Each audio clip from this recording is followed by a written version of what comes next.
প্রিয় শিক্ষার্থীবৃন্দ, আমি আরিফ স্যার বলছিলাম। আজকের আমাদের টপিক হলো, আজকে আলোচ্য বিষয় 9, 10, 11, 12 সংখ্যা দ্বারা কোন ধরনের সংখ্যাকে বিভাজ্য করা যায়। এটা খুব সোজা। দেখো, এটা আমাদের প্রাথমিক বৃত্তি পরীক্ষায়, অষ্টম শ্রেণীর বৃত্তি পরীক্ষা, বিভিন্ন শিক্ষক নিয়োগ পরীক্ষায়, চাকরির পরীক্ষা থেকে শুরু করে আমরা নানা রকম পরীক্ষায় এই প্রশ্নগুলা খুব বেশি এসে থাকে।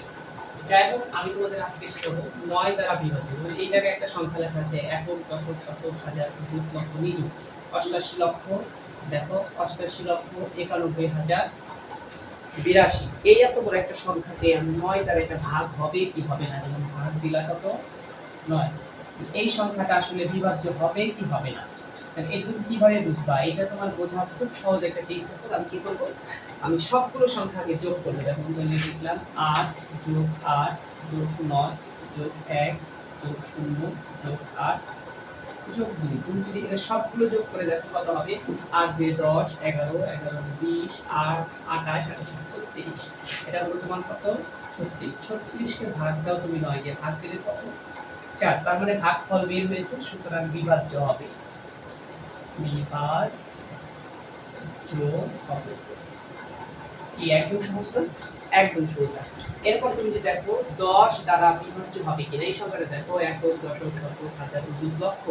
95,000 9,56,290, 9,56,290। এটা একটা বড় সংখ্যা। এই সংখ্যাটা আসলে 10 দিয়ে যাবে কিনা তুমি দেখবা। যে 10 দিয়ে যদি কখনো ভাগ করতে, তুমি লাস্ট এই সংখ্যাটা যদি দেখবা, লাস্টের ঘরের সংখ্যাটা যদি শূন্য হয়, শূন্য হলে বিভাজ্য হবে। কি অঙ্ক করার প্রয়োজন আছে? অঙ্ক না করে তুমি বলতে পারবা যে সংখ্যাটি বিভাজ্য হবে কি হবে না। এরপর তুমি যদি 11 দ্বারা বিভাজ্য দেখো, এই সংখ্যাটার ক্ষেত্রে একটু ডিফারেন্ট আছে। তোমাকে প্রথমে দেখতে হবে যে এই যে স্থানীয় মানগুলো, যেমন আমি এই সংখ্যাটাকে ধরি, এখানে দেখো কত লেখা আছে 50, 25, 57।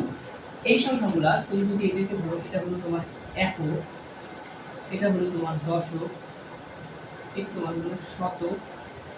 এই যে স্থানীয় মানগুলো আছে, এই স্থানীয় মানগুলা ধরেই তোমাকে কাজ করতে হবে। স্থানীয় মানগুলো দুই ধরনের। এটাকে আমি যদি প্রথম সংখ্যা ধরি, এটা দ্বিতীয় সংখ্যা, এটা তৃতীয় সংখ্যা, এটা চতুর্থ, এটা পঞ্চম, এটা ষষ্ঠ।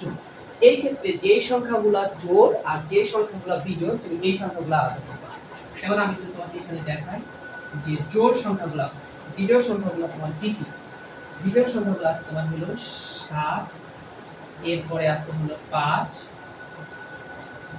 এরপর আছে তোমার হলো 0।